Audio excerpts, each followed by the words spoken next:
Hello everyone, welcome to brain shocks. मेरा नाम रजत है और इस वीडियो सीरीज में हम कर रहे हैं गेट एप्टीट्यूड के प्रीवियस क्वेश्चंस ऑल ब्रांचेस। इस वीडियो में हम करेंगे गेट 2024 के कंप्यूटर साइंस के सेशन 1 के एप्टीट्यूड क्वेश्चंस। ठीक है, तो फर्स्ट क्वेश्चन इस वीडियो का, ये हर सेशन में आया है, तो अगर आप पहले से देख लो आपको समझ आ ही गया होगा। If arrow denotes increasing order of intensity then meaning of words dry, arid, fast is analogous to diet, fast dash. ठीक है, which one of the given option is appropriate to fill the blanks. ठीक है, arrow intensity को denote करता है, increasing order है ना, जैसे ड्राई, अरे ड्राई और ज्यादा ड्राई, फास्ट मतलब बिल्कुल ही गर्म और सूखा हुआ। ठीक है, ड्राई की इंटेंसिटी को बताता है। ठीक है, ड्राई, एरिड और फास्ट। तो डाइट, फास्ट और डैश, डाइट मतलब जो हमारी नॉर्मल डाइट होती है, ठीक है, क्या खाते हैं हम। फास्ट जैसे व्रत रखते हैं कि लिमिटेड खाना कि यही खाएंगे या फिर एक ही टाइम खाएंगे। ठीक है, और ज्यादा मतलब ये भूखे रहने की वो है ना कि और कम खाना, मतलब ऑप्शन ए स्टार, मतलब भूखे ही रहना बिल्कुल। ठीक है, रिजेक्ट का मतलब पता ही है, देखो डिनाई, रिजेक्ट और डिनाई सेम मीनिंग है कि। और फीस्ट होता है कि जैसे क्या बोलेंगे, लंगर कोई फीस्ट बोल देते हैं। ठीक है, कि जहाँ पे काफी सारा खाना अवेलेबल है ना, कोई पार्टी वगैरह, उस हिसाब से फीस्ट। ठीक है, तो वो हो गया। नेक्स्ट क्वेश्चन है, if two distinct non zero real variable x and y are such that x plus y is proportional to x minus y, then value of x by y. ठीक है, तो जो एक्स प्लस वाई है वो proportional to है x minus y. ठीक है, तो अगर प्रोपोर्शनल हटाएं तो कोई कांस्टेंट लग जाएगा के इंटू एक्स माइनस वाई। ठीक है, और यहाँ पे हम क्या कर सकते हैं, अगर मैं वाई से डिवाइड कर दूं, ठीक है, क्योंकि हमें एक्स माइनस वाई चाहिए ना, तो यहाँ से क्या आ जाएगा, एक्स वाई वाई, अच्छा एक्स वाई वाई चाहिए हमें, के एक्स वाई वाई माइनस के। ठीक है, तो x y y minus k x y y is equal to minus k minus one. यहाँ से एक्स वाई वाई कॉमन निकाल लिया, one minus k is equal to minus k minus one. X y y किसके equal आ गया, minus k minus one divide by one minus के।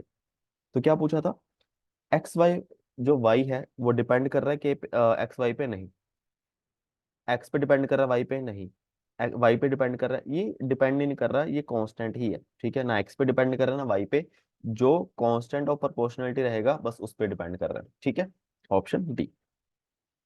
Next question है, consider the following sample of numbers the median of the sample. ठीक है, बहुत ही simple सवाल है। सैंपल का मीडियन मतलब सबसे पहले हमें इसको इंक्रीजिंग ऑर्डर में लिखना पड़ेगा। ठीक है, जैसे नाइन, सबसे छोटा नंबर है नाइन। ठीक है, दूसरा, और जब भी ऐसे नंबर है थोड़ा कंफ्यूजन हो तो नंबर कट कर दो। ठीक है, अगर ऑफलाइन एग्जाम है तो सीधा ऊपर क्रॉस कर दो। ठीक है, ताकि पता चल जाएगी नंबर हमने लिख लिया। और अगर जैसे ऑनलाइन एग्जाम है तो पहले कोशिश करो कि अगर सारे नंबर ही लिख लो एक बार। ठीक है, तो जैसे ठीक लगे कि एक्यूरेसी हमारी सही रहे, नाइन के बाद टेन है, टेन के बाद इलेवन है, और इलेवन टू टाइम्स है। ठीक है, इलेवन के बाद ट्वेल्व नहीं है, थर्टीन है, फोर्टीन है, फिफ्टीन है, thirteen, fourteen, fifteen, seventeen, eighteen, sixteen, nine. ठीक है, तो एक दो तीन चार पाँच छः सात आठ नौ दस, 10 नंबर है। यहाँ पे भी तीन छः नौ दस। ठीक है, तो अगर 10 नंबर है तो हमें मीडियन क्या होता है, जो भी हमने सैंपल को इंक्रीजिंग ऑर्डर लिख दिया, मिडल वाला नंबर क्या है। ठीक है, अगर टोटल जो नंबर्स हैं वो ओड होंगे तो मिडिल नंबर एक होगा, यहाँ इवन है तो मिडल में दो नंबर होंगे। ठीक है, क्योंकि देखो मिड में दो नंबर है, चार इधर है चार इधर है। ठीक है, एक नंबर ऐसा नहीं है कि मिडल में, तो मीडियन क्या होगा, इन दोनों का मीन। ठीक है, तो मीडियन क्या आ जाएगा, 13 और 14 का मीन, इन दोनों का एवरेज, जो कि आएगा 27/2, 13.5। ठीक है, तो पेपर में तो अगर 13 14 आ गया तो सीधा ऑप्शन ही टिक होना चाहिए, ये सब करने की जरूरत नहीं पड़नी चाहिए। नेक्स्ट क्वेश्चन है, the number of coins of ₹1, ₹5 and ₹10 denominations that a person has are in ratio 5, ratio 3, ratio 13 of the total amount percentage of money in ₹5 coin है। ठीक है, अगर मान लो ₹1 के कॉइन 5 है।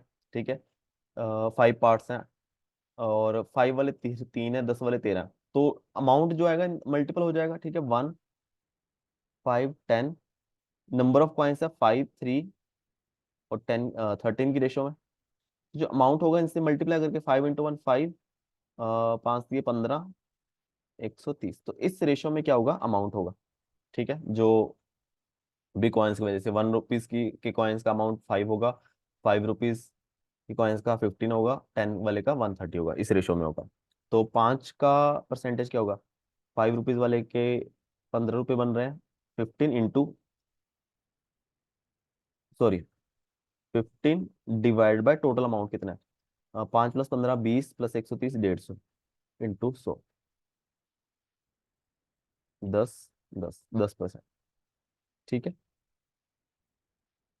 और किसी को बिल्कुल ही ना समझ आया हो कि यार डायरेक्टली कैसे कर दिया, चुपचाप ये मान लो कि अगर मान लो इस रेशियो में है, तो 1 रुपए के कॉइन कितने हो गए, 5x, 5 रुपए के 3x, 10 रुपीज के 13x, इतने को 5x कॉइन 1 रुपए के हैं, तो कितने रुपए बन गए, 5x रुपीज।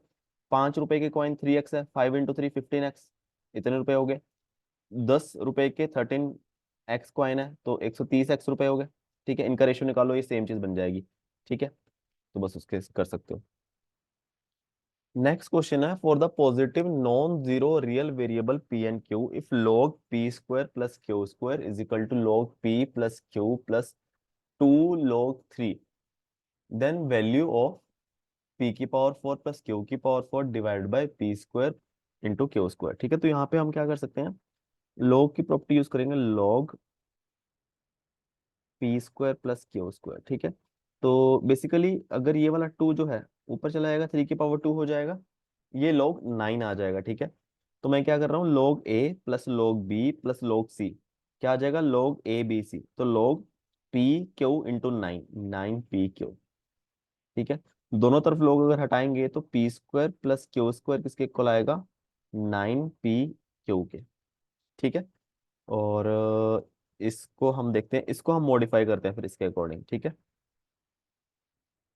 सबसे पहले देखो, p⁴ + q⁴, इसको आप क्या लिख सकते हो, p² + q² का स्क्वायर माइनस, चलो थोड़ा और अगर डिटेल में लिखना हो तो, p⁴ + q⁴ plus 2 p² q² minus 2 p² ठीक है। तो ये पूरा क्या बन जाएगा, p² + q² का स्क्वायर माइनस 2 p² q², ठीक है। और हमें पता है कि जो p² + q² है वो है 9 p q, तो ये क्या बन जाएगा, 9 p q का whole square minus 2 p² q², तो ये बन जाएगा 81 p² q² minus 2 p² q², ये क्या आ जाएगा, 79 p² q²। ये किसके इक्वल था, p⁴ + q⁴ लेके चल रहे थे, p² q² इधर जाके डिवाइड कर दो,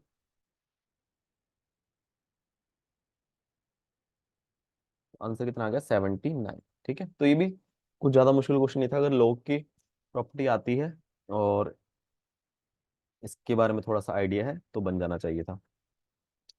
नेक्स्ट क्वेश्चन है, ये इंग्लिश क्वेश्चन है, जितना मुझे समझ आया मैं समझा देता हूँ, कि हमें बस फिलिंग ब्लैंक्स में 4 ब्लैंक्स हैं बताना चाहिए। देखो सबसे, जैसे लास्ट वीडियो में भी देखा था कि स्टैंड आउट, स्टैंड फॉर वगैरह था, इसमें भी head, head down, head out, head for, head on, ठीक है। तो ऑप्शन क्या है, Steve was advise to keep his head dash before heading dash to bat for while he had dash for dash batting, he could only do so with a cool head dash is shoulder. देखो यहाँ पे क्या है, Steve was advise to keep his head down before batting, कि अपना head down करके जाए, मतलब किसी से लड़ाई झगड़ा ना करे, बिफोर हेडिंग आउट, ठीक है, कि बैटिंग के लिए निकलने से पहले कि अपना हेड डाउन करके जाए, कि मतलब किसी से लड़ाई झगड़ा ना करे दूसरी टीम से। For while he had a head for batting, वो एक अच्छी बैटिंग कर सकता है, ही कुड ओनली डू सो, वो तभी कर सकता है with a cool head on his shoulder, मतलब जब उसका मतलब कूल हेड ठंडा दिमाग रहेगा, ठीक है, ठंडा सर रहेगा, तो जाके वो ऐसा कर पाएगा। ठीक है, तो इसका ऑप्शन जो बन रहा है सी बन रहा है। नेक्स्ट क्वेश्चन है, a rectangular paper sheet of dimension 54 into 4 centimetre is taken. The two longer edges of sheets are joint together to create a cylindrical cube. A cube whose surface area is equal to the area of the sheet is also taken.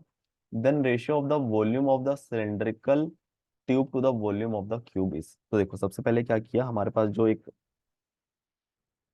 Sheet है, ठीक है, यह 4 centimetre, यह 54 centimetre. इन्होंने cylinder बनाया, किसको बनाया, two longer edge of the sheet join, मतलब इसको और इसको ज्वाइन कर दिया है ना, घुमा, रोटेट कर दिया इसको और इसको, तो कुछ सिलेंडर बन गया होगा इस तरीके से।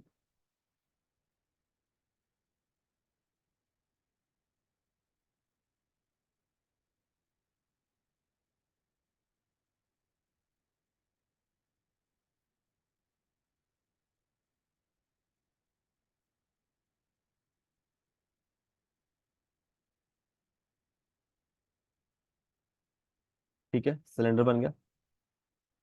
अब जो हाइट तो सेम ही रहेगी ना सिलेंडर की, जो इसकी 54 सेंटीमीटर।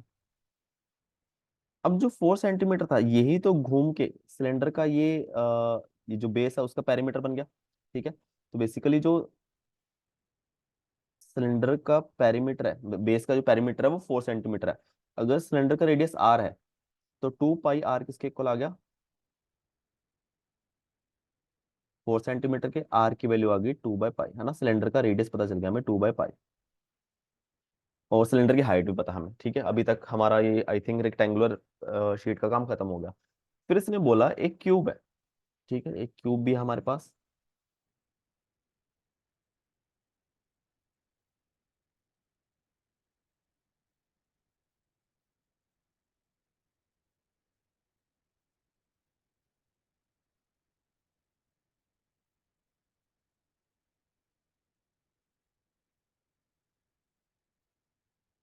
एक क्यूब है जिसकी साइड हम ए मान लेते हैं,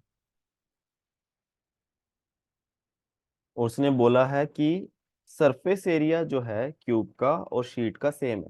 तो क्यूब का जो सरफेस एरिया आएगा वो आएगा, देखो, एक फेस का एरिया होता है A², 6 फेस है तो 6A²। ठीक है, और जो सिलेंडर का equal to the area of the sheet, अच्छा, एरिया ऑफ शीट चाहिए ना, तो ये तो आ गया 54 इंटू 4। ठीक है, या फिर कर्व सरफेस ऑफ सिलेंडर, वो एक ही बात है। ठीक है, तो ये आ गया इसका एरिया 54 इंटू 4। ये दोनों इक्वल है, तो मतलब वहां से मुझे ए की वैल्यू आ जाएगी 54 into 4 is equal to 6A²। ठीक है, 654 स्क्वायर तो 9 इंटू 4 36 आ गया यहाँ पे। 36 इज इक्वल टू A²। ए की वैल्यू आ गई 6, तो हमें पता चल गई क्यूब की साइड, ये 6 के इक्वल है। रेशियो किसका चाहिए, volume of the cylindrical tube to the volume of the cube. अब जो इसकी वॉल्यूम है ये है पाई R²H।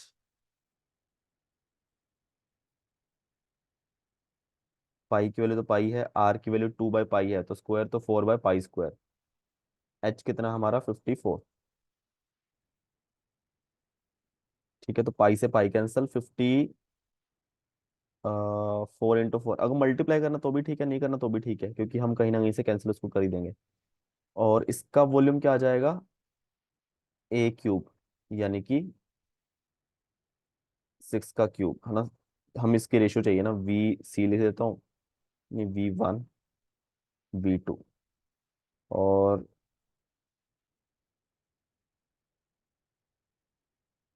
V1/V2 चाहिए हमें।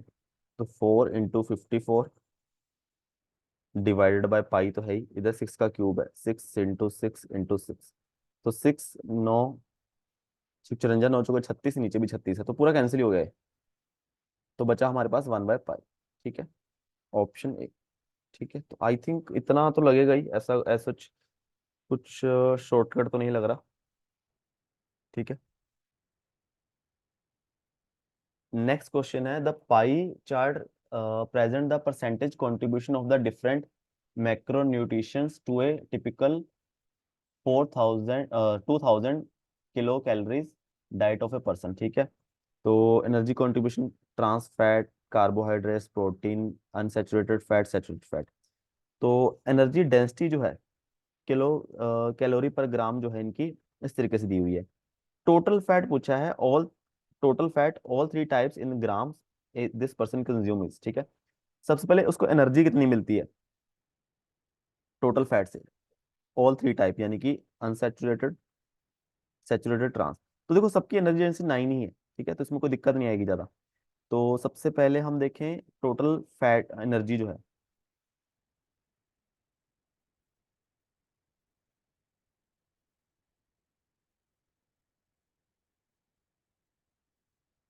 ठीक है, ये 2000 का कितना परसेंट हो गया, ये हो गया 20, ये हो गया 20 40, और ये 5 45, तो 45%, ठीक है, 900 किलो कैलोरी, ठीक है। अभी इन्होंने डेंसिटी दी हुई है 9, सबकी सेम ही है, तो हमें सबका अलग अलग निकालने की जरूरत नहीं है ना, सबका अलग अलग दिया होता तो हम सबका अलग अलग एनर्जी निकालते और फिर डेंसिटी से मास निकालते फिर ऐड करते, ठीक है। तो यहाँ पे 9 है तो कोई दिक्कत नहीं है।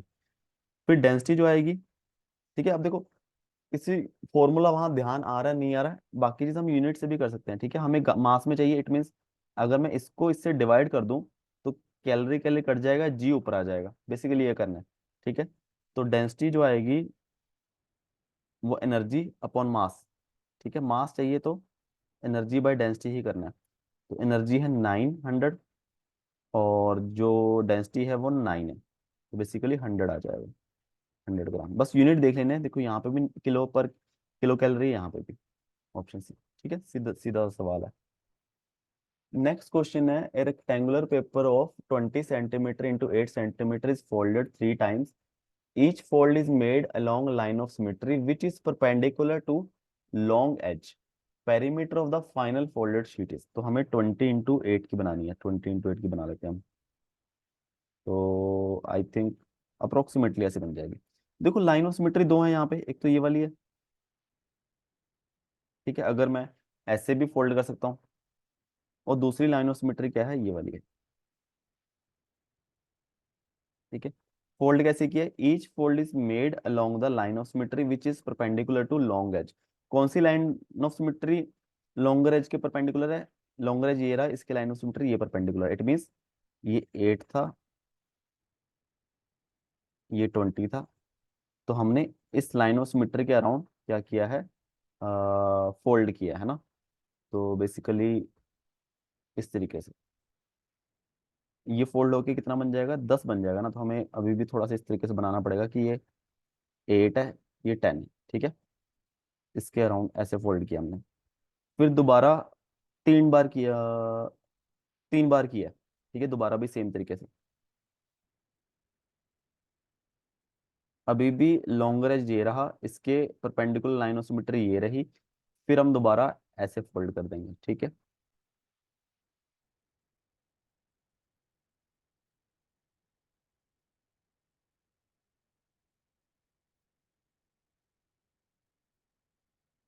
ठीक है। तीसरी बार उल्टा हो जाएगा क्योंकि अब लॉन्गर एज कौन सा बन गया, 8 वाला, ठीक है। अभी ये 8 है, ये कौन सा बचा, 5। अभी लॉन्गर एज कौन सा है, ये वाला, इसके परपेंडिकुलर लाइन ऑफ सिमेट्री ये वाली है, तो हम इस तरीके से फोल्ड करेंगे, ठीक है,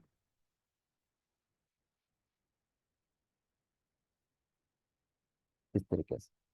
तो 8 वाली क्या हो जाएगी, हाफ हो जाएगी, ये बचा 5, ये बचा 4, पैरामीटर कितना हो गया, 5 4 9 दूनी 18, ठीक है,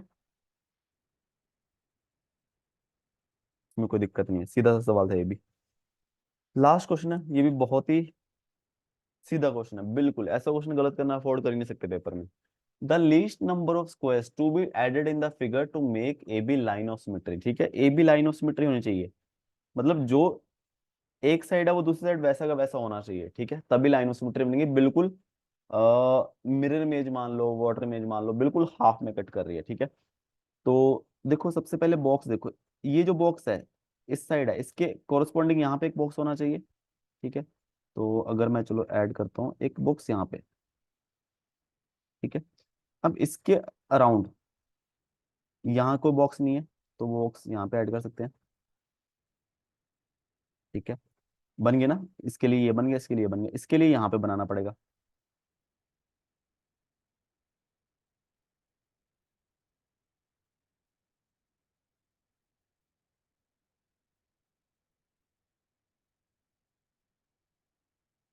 ठीक है, देखो यहाँ तक तो हो गया ना सिमेट्रिक, इतना पोर्शन, तीन बॉक्स अभी ऐड किए हमने। और देखो यहाँ पे तो तीन है ही, तीन इसके करने ही पड़ेंगे, तो छह हो जाएंगे टोटल, है ना।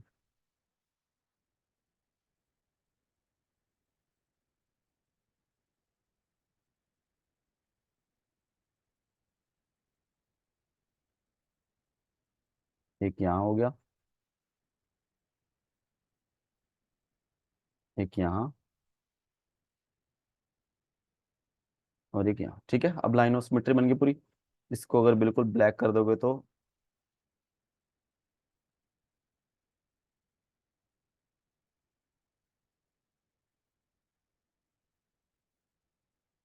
ठीक है, तो और बन गया। तो ये हमने कितने बॉक्स ऐड किए, काउंट कर लो, एक, एक ये वाला किया, एक ये, दो, तीन, चार, पाँच, छः। ठीक है, तो ऐसा तो बेकार सा क्वेश्चन था बिल्कुल ही। ठीक है, तो इसी के साथ इस वीडियो के क्वेश्चन हमारे कंप्लीट हो चुके हैं। किसी भी क्वेश्चन में डाउट हो नीचे कमेंट कर सकते हो, और एप्टीट्यूड ग्रुप पे पूछ सकते हो, और वीडियो से सीखा हो तो प्लीज़ वीडियो को लाइक करना और चैनल को सब्सक्राइब कर देना। Thank you so much.